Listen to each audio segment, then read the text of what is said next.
Looks like we're live with office hours, but I think we are just waiting for some arrivals now. So I'm going to go ahead and put up our waiting for arrival screen. If you are here and I just can't see you for some reason, please go ahead and use that top chat area there, which should be just to the right of your screen, and we'll get to your question as soon as we can.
If you have just joined us, you're right in the right place for weekly office hours. We've just been a little quiet, waiting for some folks to show up. But if you have a question about using the Learning Lab or other Smithsonian digital resources, this is the place to be. There's a chat area there just to the right of your screen. That's where you can input your questions. Feel free to say hi, or we can get right to it. So I'll just go back to being a little quiet here again, but I'm here awaiting your questions, so please feel free to ask them when you're ready. Thanks.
And if you have just joined us, welcome to Office Hours. You're definitely in the right place. We've just been a little bit quiet because we haven't had too many visitors here, but we're in the right place. My name's Darren. I'm here at the Smithsonian in DC, and that chat area there, just to the right, you can see a couple comments that I put in myself. That's the place to say hello and let me know what's on your mind. We definitely can.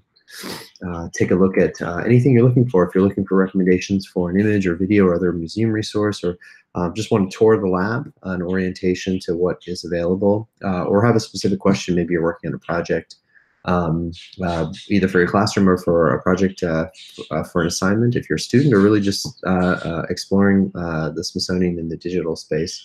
And any questions are good questions, so we're here to help out. Uh, and the place again to do that is just to the right of the screen here. You'll see there's 3 comments. There's a little picture of me there, a couple little comments I put in there. That's the place to ask your questions. That's how you can communicate with me. Um, Also a reminder, if you are out there using Smithsonian digital resources, museum digital content in your teaching, we'd love to see it. We'd love to hear about it. Just tag us there. Our Twitter handle is Smithsonian Lab. We always love it when people share photographs of how they and their students or they themselves are using the material. So just a reminder that we are out there, and that's another way you can get a hold of us. But until we see some questions come in, I think I'll just go quiet here for a little bit. Again, once you're ready, if you have a question, that's the space to do it, over on the right of the screen there, and we'll get to your questions as soon as they come in. Thanks.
If you have just jumped in, you're definitely in the right place for weekly office hours. I've just been a little quiet since we've been waiting for some questions to come in. It looks like we've got one here from Danny. Will there be more studies on Native American quill work? Danny, I wonder if you could tell me a little bit more about what you mean. I'm going to switch over to the Learning Lab now and um, take a look and see what we've got in there at the moment. Hi, everybody. Good afternoon. I'm going to just quickly switch over here to the Learning Lab so we can take a look at what we have. In the meantime, Dan, if you could tell me a little bit more about what you're looking for, hopefully we can find that. Let's see. We've got American quill work. I'm just doing a basic search on the lab right now for that search phrase that that Donnie asked about. There about quill work. Looks like we're getting a few resources. I wonder if I maybe just try to simplify the search and just say quill work. A few more there. We've got 37 resources available tagged with quill work.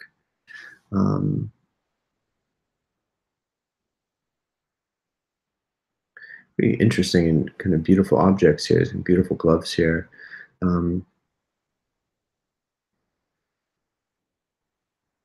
You can see I'm just navigating the lab here. In the lower right-hand corner, there's a series of buttons. Here I can zoom in a bit and take a closer look at these incredible gloves. You can also see to the left of that, it says 1/8 images, which means there are actually 8 images of these gloves available here. So I can click these. You can see the underside of the gloves and can see that that work continues. Here's a zoomed in image.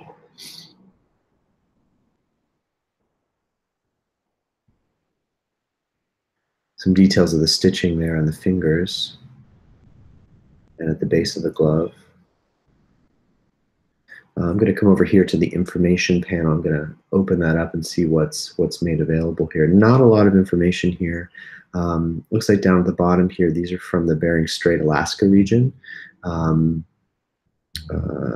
lot of uncertainty here about where these came from. Looks like they were acquired in 1991, but not a lot of information beyond that.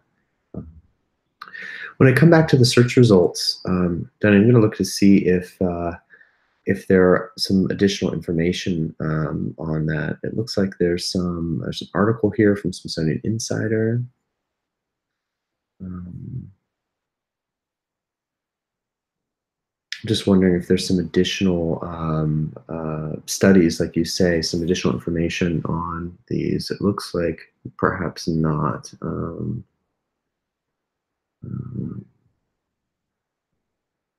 Was there something specific you saw before, Danny, that you were looking for additional resources on? Were you looking for an actual study, like a paper, an academic study, or were you looking for a video? What kind of material were you looking for, or just ways of finding additional quill work? It's possible that our National Museum of the American Indian does have additional examples of quill work from the Americas. They're just not yet digitized. And so not everything in the museum's collections right now have been digitized. So we have about 3 million objects that have been digitized so far. I think in the Learning Lab, you can see about 3.5 million objects. But we've got, I think that the count right now is about 159 million objects in the entire collection. And so there's quite a few that have yet to be digitized. So it's possible as you use the lab and come back tomorrow, a week later, a month later, you'll find additional examples of quill work available. Hoping you answered your question there, Danny. Let me know if there's some additional information I can provide to you. Come here and look at this coat.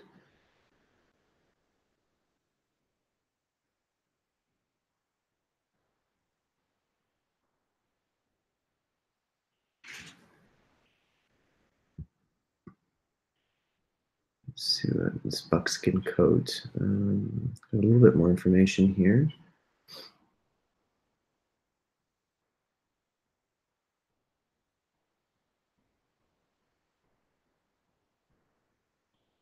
Looks like this was collected in 1894 and came into the collection of the National Museum of Natural History in 1985.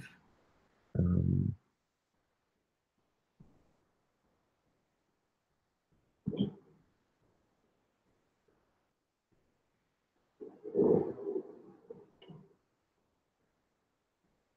If you've just joined us, we're looking at some examples of quill work from a question who came in from Danny about more examples of that. It looks like there's just really a handful available at this time. We've got 37 search results, but some of those are photographs. Some of those are drawings here. There's a video piece here. That is some information from the Artist Leadership Program. So some additional information here from an event that happened at the National Museum of the American Indian in 2015. So that might be a good resource to check out, Danny, for additional information. Couple articles here, but nothing specifically on quill work. But definitely jump in there. There's a few more videos. This is an animation. What tells a Cheyenne story of how the Big Dipper came to be when a girl and her loyal brothers escaped from a bison. So there's a video material there that talks a little bit about that. So hi, Joan. Thanks for joining us. Yeah, I agree. These are some things I've never looked at myself. Not that unsurprising with 3.5 million things, but so I'm just reading, Danny, your latest thing. You remember some 3 ladies who were experienced quill workers were working in conjunction with museum staff there. Some part that showed quilting on the edges of the leather. Yeah, Danny, I'm not exactly sure about that, but the best way to find out some other information if you can't find what you're looking for in the lab is to reach out. I'm going to show you how to do that. If you just search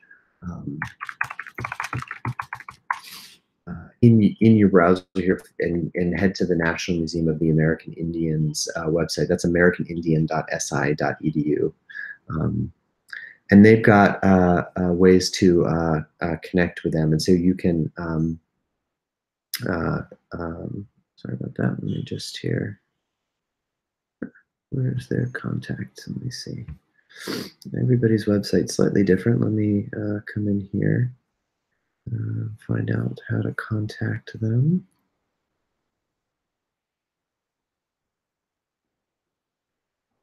These are about internships. Sorry about that. Looks like they have a new website, which I'm not as familiar with.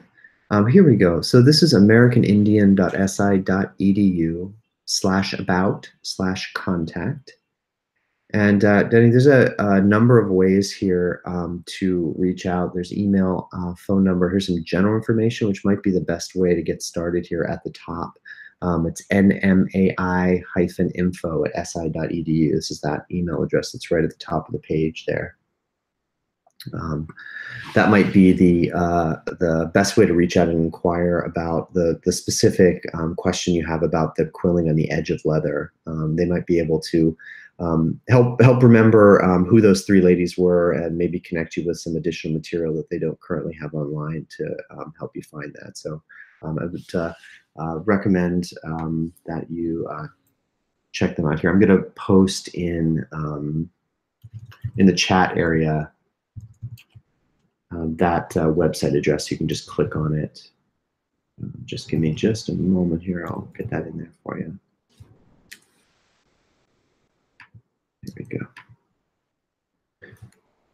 So then if you just copy, click on that link there, I just pasted over in the chat area. That will get you to their contact information. And then you can just send them an email or give them a call and see if they can help you find that.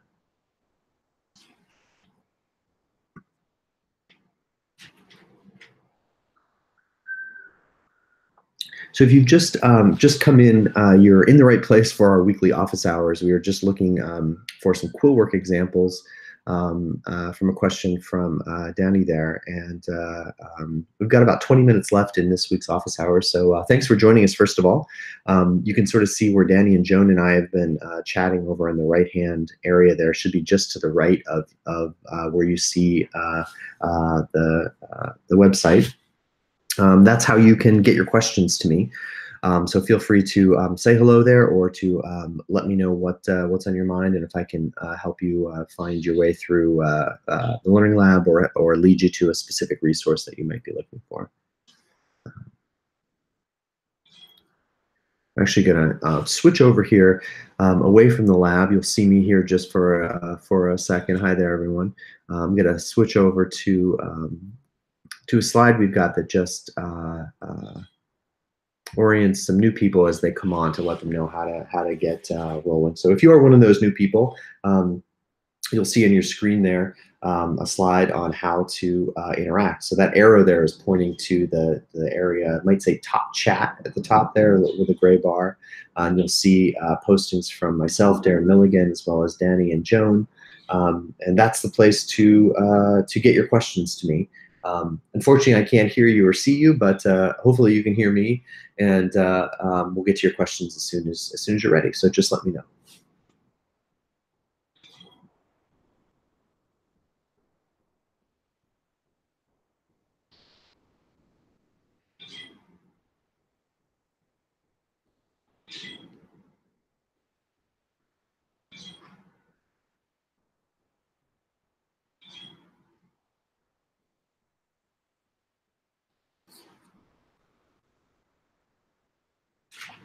Looks like we've got a couple of questions come in, so I'm going to go ahead and switch back over to the lab. Thanks, Joan, for your question, and we've got a new one coming in. I'm going to switch over here just to the lab. Hi, everybody. Switch over here to the lab itself. So, Joan, your question is, I too do not know too much about participation from Native Americans. In addition to core work, is there much beadwork or leatherwork? I think we have quite a bit of that. Whoops, I have to spell it right. So you can see there's a lot more than quill work. Beadwork returned almost 1,000 results. So these are going to be beadwork from Native Americans, but also from other cultural groups. And so actually, if I use the refined search, so I open that up here with this refined search, I can come down here and just limit this to results from the National Museum of the American Indian. That's going to whittle things down to about 339 results. But you can see a lot of really, wow, these are incredible, really beautiful examples here of decorative arts, of dolls, of moccasins, of shoes, really sort of beautiful things. You'll see, in addition, there's videos here that probably show a lot of these objects in action. So pretty cool stuff. Joe, I'm going to come back to your question here. I'm going to go on to this next question, who is from someone with the username Maitlem. I have a history story lesson I want to develop, but I'm sure how to connect it to the Smithsonian Learning Lab. Well, the easiest way to do that is just to try a search. If you're new to searching, you just come up with an idea like beadwork or whatever that lesson that you're working on, and see what we have. If you want to share that in the chat area, I can kind of walk you through some tips on how to do that, to how to sort of narrow your search results depending on what you're looking for, you know, we can help you get started. Joe, let me see if we can get we can come into seminal beadwork. Here's some things that are coming back on seminal beadwork. These aren't costumes. I wonder if we separate out bead and work, if we'll get some slightly different results there. I'm going to get rid of this filter for the National Museum. And that's about the same. So, and I'm just going through a couple quick refinements here. Let me try seminal clothing. Here are some actual examples as well as some historic illustrations of Seminole clothing. These are really beautiful, aren't they? I'm not sure if this is beadwork. Looks like it's more fabric work than beadwork. Um, yeah, it's a man's coat. Let's see here. It's cotton cloth patchwork. So this doesn't have any beadwork on it. Really beautiful though. Um, Here's some examples of Seminole clothing in the form of doll's clothing. You can see some artwork as well as some basket work there too with Seminole. I don't know if the metadata would say costume or clothing. Try both here just to see if we can get something different. Costume doesn't get us too much different. Um, Here's even some Seminole doll clothes on a postage stamp. Um,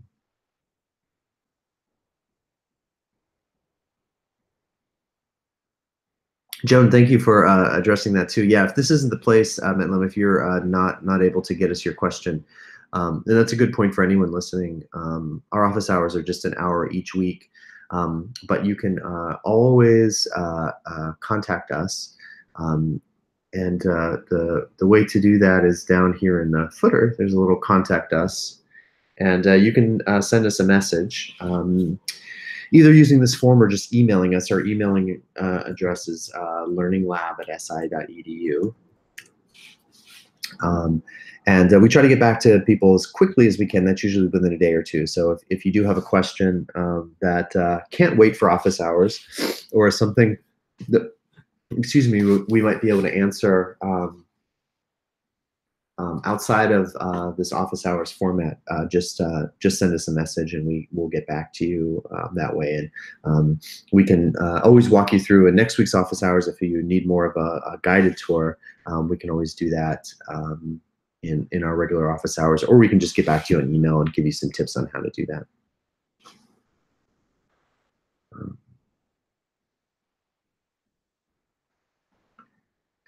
Looks like we may have a few new people who have joined us. The voice you're hearing is of me, Darren Milligan. I'm here in DC at the Smithsonian, and we've got about 15 minutes remaining in our weekly office hours. Thanks for joining us. If you've got a question, you can see a whole conversation going on there with Joan and myself and Metlem there on the right. Should be just to the right of your screen. That's the mechanism we have here on this YouTube interface to get questions back and forth. So if you've got a question or want to say hello, that's the space to do it. Let us know how I can help out here in the remainder few minutes of office hours. You can see at the end of the chat there, if you've got a question but have to run, that's great. You can contact us via email or using the contact form available on the Learning Lab site itself. And those messages come into the team here at the Smithsonian, and we try to get back to you right away.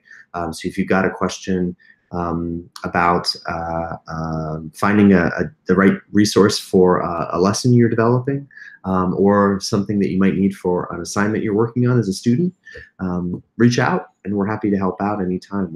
It's what we're here for. So please don't hesitate to get in contact with us. So I'm going to go ahead and just be quiet here for a little bit. I'm going to switch back over to our slide.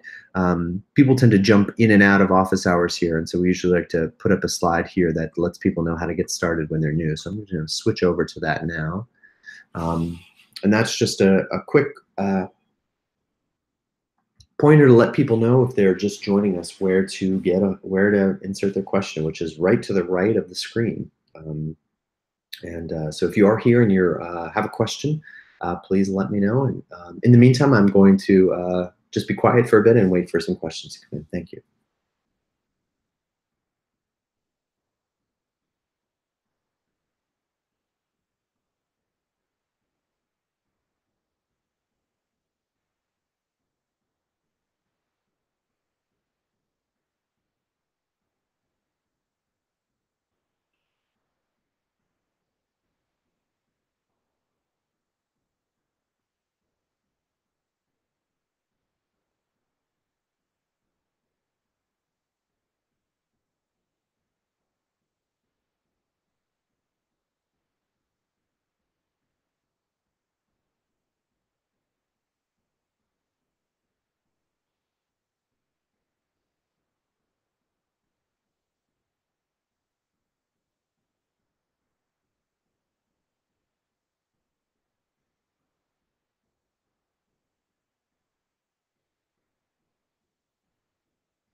Danny, thank you so much for joining us. We're here each Tuesday, and you can always check out the schedule.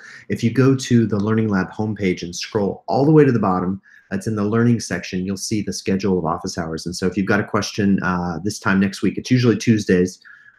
Sometimes it's off. We're not available every week, but we usually try to be here every week, Tuesday from 4 to 5. So if you've got another question, please let me know. And also, definitely reach out to the National Museum of the American Indian and you know, let them know the thing that you're looking for. So hope to see you in a future office hours, Danny. Thanks for joining us.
Oh, hey, Joan. I'll show you real quickly here.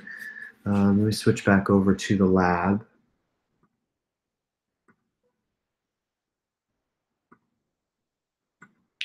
So the way to do that, so you just did a search for Seminole. Um, the best way to do that, Joan, once you're on a search result page, is to use that refined search panel. So right above the resources and collections tab on the left there, right below your search term, is this refined search. And so if you click on that, that's going to open things up. Um, um, we're working on actually building out some additional filters here. For the meantime, the best way to do it is to do this to limit your search by resource provider.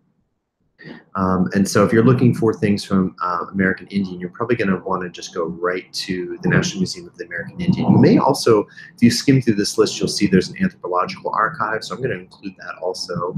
I'm also going to include the National Museum of Natural History's anthropology department. Probably you may include the American Art Museum, but I'm gonna not include any of these others. I'm gonna go back up to the top here. You have to click this update search button to change your search results. So now I've gone from almost 1,000 resources down to 221.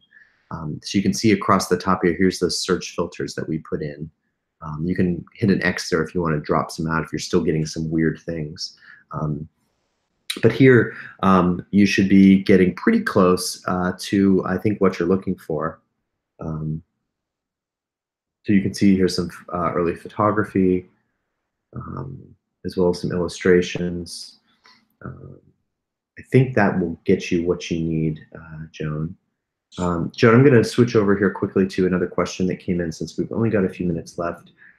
Prince Otieno says, hey there, I just have a question. How exactly do propellers and jet engines work in order to give an airplane thrust to move forward? Ooh, that's a big question. We're going to do a search here. I'm going to clear out some of these filters. I'm going to look for a video on thrust. Let's see here. We have some how things fly.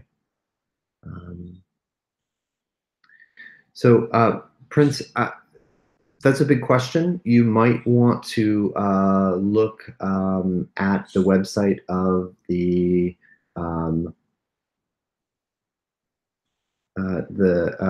National Air and Space Museum. So again, I'm gonna just Google that and go over to the National Air and Space Museum. This is their website here. I'm going to come over to Learn and see if they've got something here. Highlighted topics. If we can find most of their topics here look to be more historical than functional. Let me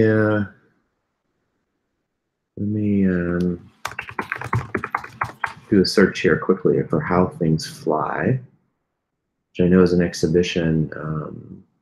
Learn how things fly. There we go. So I'm going to paste this URL in the search area for you, Prince, so that you can visit it and check it out. You should be able to find here the right answer to your question. I don't have it myself because I'm not an aerospace engineer, but I'm guessing that the folks at the National Air and Space Museum there can give you some information. They have some animations there that can help you understand. Here's one on engines, which I think is a little bit closer to your specific question. So there's a video you can watch here that will walk through how engines work. So I think that will probably get you to your answer. And hopefully that will work.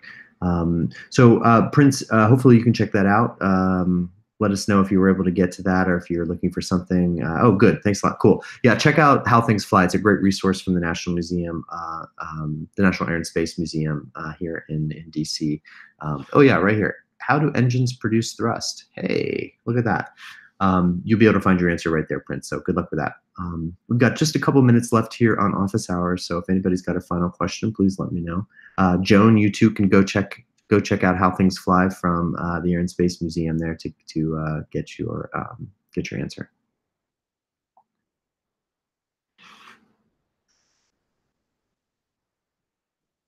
And I know that we used to have websites like that available. Oh yeah, here it is right here. So if you had searched for How Things Fly here in the Learning Lab, this is the website here. You would have jumped right out to that same site. So a lot of times the trick is knowing exactly what to search for. But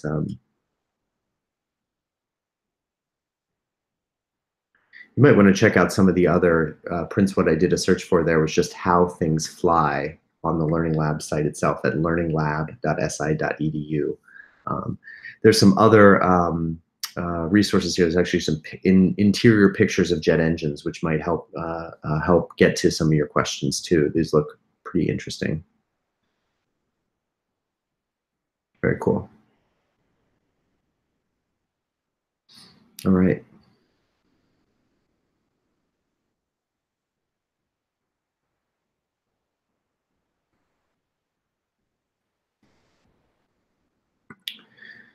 Well, it looks like we are nearing the end of our hour for this week. Thanks, those of you who have been able to join us this week and hopefully get some of your questions answered. We will be back next week, I believe. Let me just double check that before I invite you back. Um, Yes, we'll be back on Tuesday, April 23rd is our next online office hours, and you'll be joined with Ashley Naranjo, who's my colleague here in DC. She's the manager of educator engagement at the Smithsonian Learning Lab. She'll be here to do what I've just done this past hour to answer any questions you might have about how to find and use digital museum resources, digital Smithsonian resources. So um, um, uh, definitely reach out if you have any questions. In the interim, you can see in the chat area over to the left here is an email address, which is learninglab@si.edu, which is how you can get a hold of us if it's not a Tuesday. So definitely reach out, and we'll see you at next week's office hours. Thanks for joining us.